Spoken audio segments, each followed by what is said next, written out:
When the hour came, Jesus and his apostles reclined at the table, and he said to them, I have eagerly desired to eat this Passover with you before I suffer. For I tell you, I will not eat it again until it finds fulfillment in the kingdom of God. After taking the cup, he gave thanks and said, Take this and divide it among you. For I tell you, I will not drink again from the fruit of the vine until the kingdom of God comes. And he took bread, gave thanks and broke it, and gave it to them, saying, This is my body, given for you. Do this in remembrance of me. In the same way, after the supper, he took the cup, saying, This cup is the new covenant in my blood, which is poured out for you.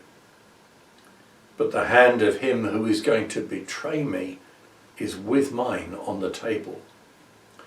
The Son of Man will go as it has been decreed, but woe to that man who betrays him. The light grows dim. The darkness deepens.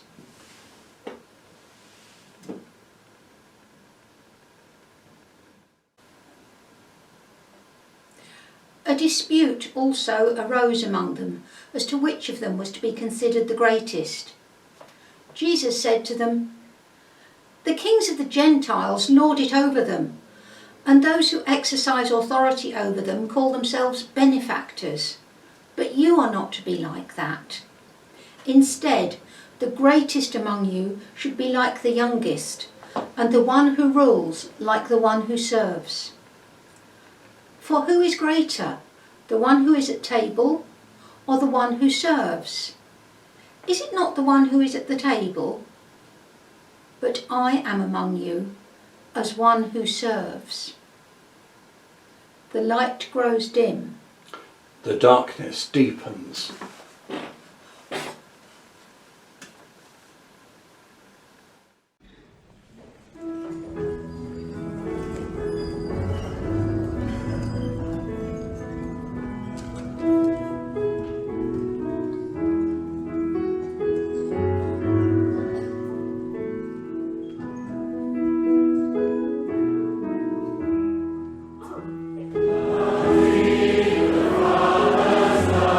For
Jesus went out as usual to the Mount of Olives, and his disciples followed him.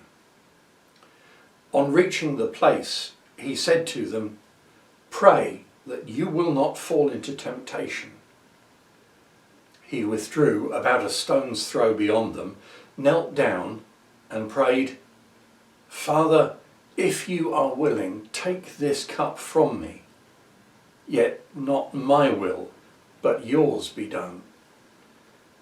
An angel from heaven appeared to him and strengthened him. And being in anguish, he prayed more earnestly, and his sweat was like drops of blood falling to the ground. When he rose from prayer and went back to the disciples, he found them asleep, exhausted from sorrow. "Why are you sleeping?" he asked them. "Get up and pray that you will not fall into temptation." While he was still speaking, a crowd came up, and the man who was called Judas, one of the 12, was leading them. He approached Jesus to kiss him. But Jesus asked him, "Judas, are you betraying the Son of Man with a kiss?" Then, seizing him, they led him away and took him into the house of the high priest. The light grows dim. The darkness deepens.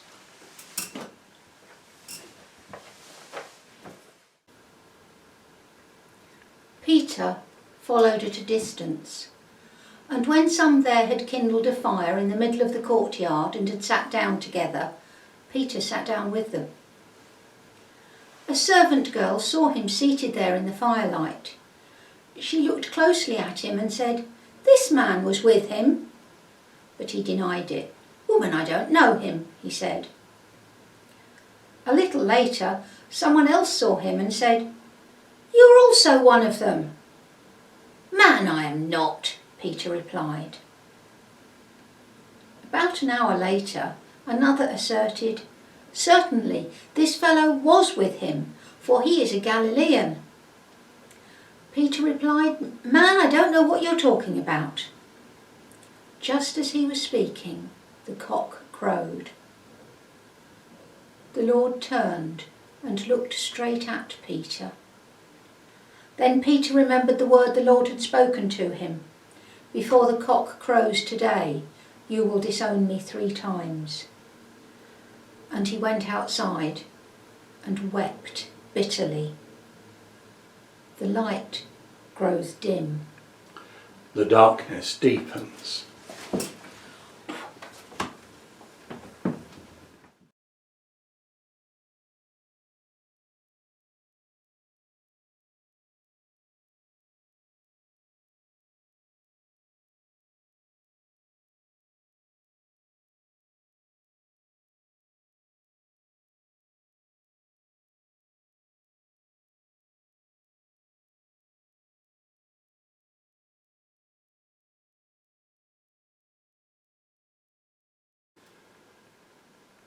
Then the whole assembly rose and led him off to Pilate. And they began to accuse him, saying, "We have found this man subverting our nation.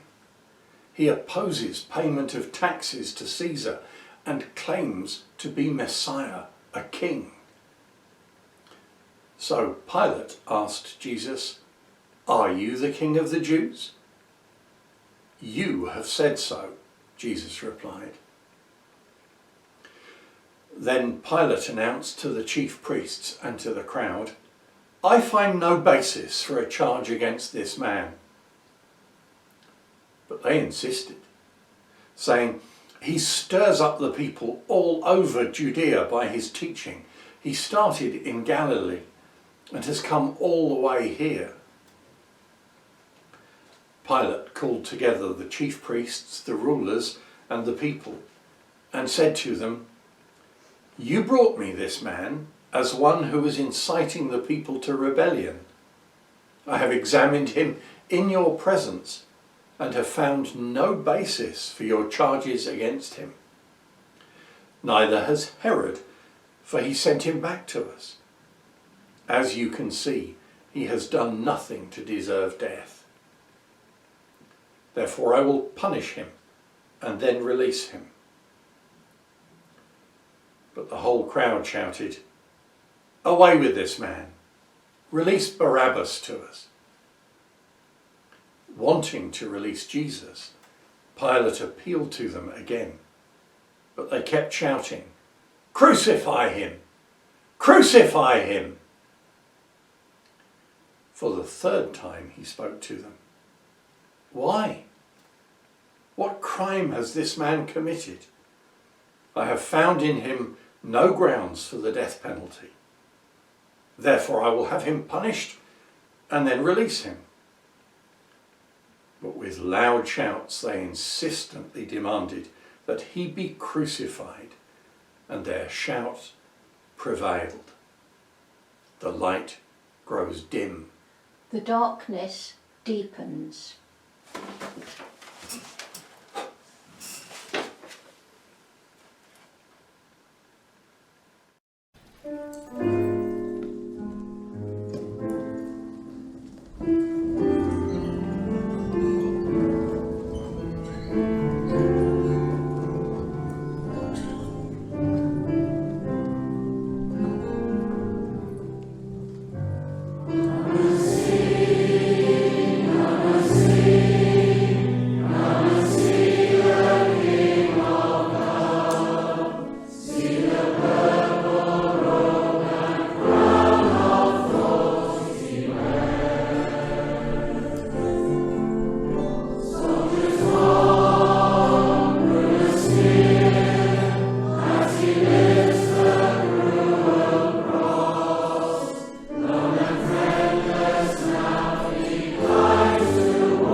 When Herod saw Jesus, he was greatly pleased, because for a long time he'd been wanting to see him. From what he'd heard about him, he hoped to see him perform some miracle. He plied him with many questions, but Jesus gave him no answers. The chief priests and the teachers of the law were standing there, vehemently accusing him. Then Herod and his soldiers ridiculed and mocked him. Dressing him in an elegant robe, they sent him back to Pilate. That day, Herod and Pilate became friends. Before this, they had been enemies. The light grows dim. The darkness deepens.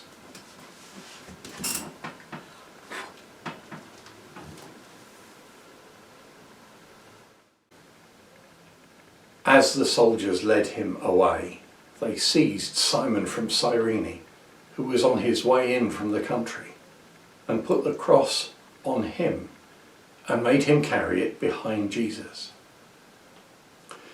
A large number of people followed him, including women who mourned and wailed for him. Jesus turned and said to them, "Daughters of Jerusalem, do not weep for me, weep for yourselves and for your children.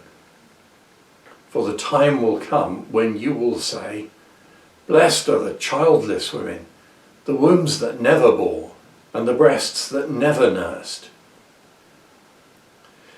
Then they will say to the mountains, 'Fall on us,' and to the hills, 'Cover us.' For if people do these things when the tree is green, what will happen when it is dry?" The light grows dim. The darkness deepens.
Two other men, both criminals, were also led out with him to be executed.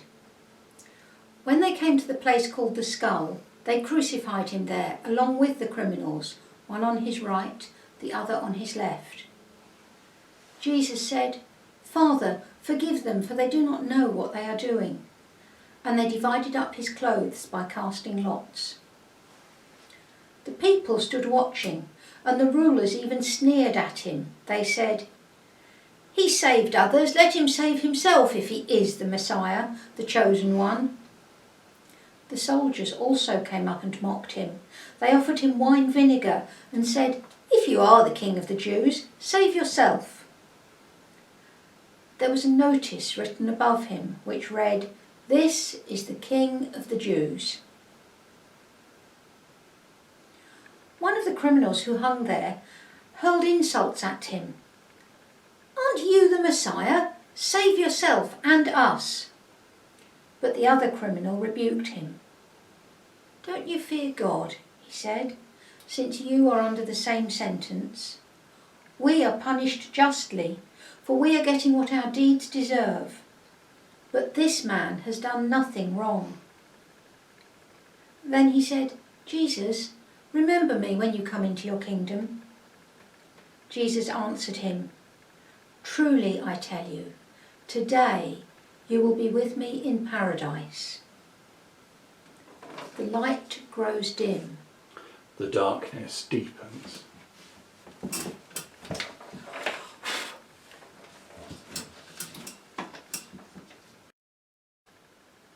It was now about noon, and darkness came over the whole land until 3 in the afternoon, for the sun stopped shining. And the curtain of the temple was torn in two. Jesus called out with a loud voice, "Father, into your hands I commit my spirit." When he had said this, he breathed his last. The centurion, seeing what had happened, praised God and said, "Surely this was a righteous man."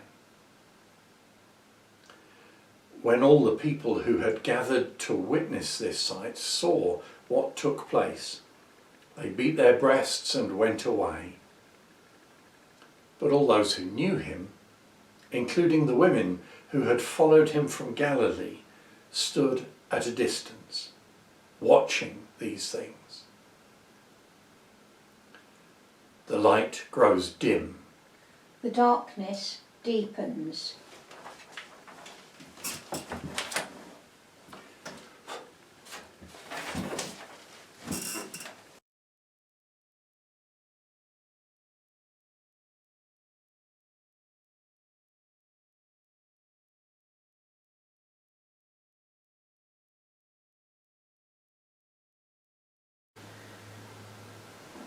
Now there was a man named Joseph, a member of the council, a good and upright man, who had not consented to their decision and action. He came from the Judean town of Arimathea, and he was waiting for the kingdom of God. Going to Pilate, he asked for Jesus' body. Then he took it down, wrapped it in linen cloth, and placed it in a tomb cut in the rock, one in which no one had yet been laid. It was preparation day, and the Sabbath was about to begin. The women who had come from Galilee with Jesus followed Joseph and saw the tomb and how his body was laid in it. And then they went home and prepared spices and perfumes.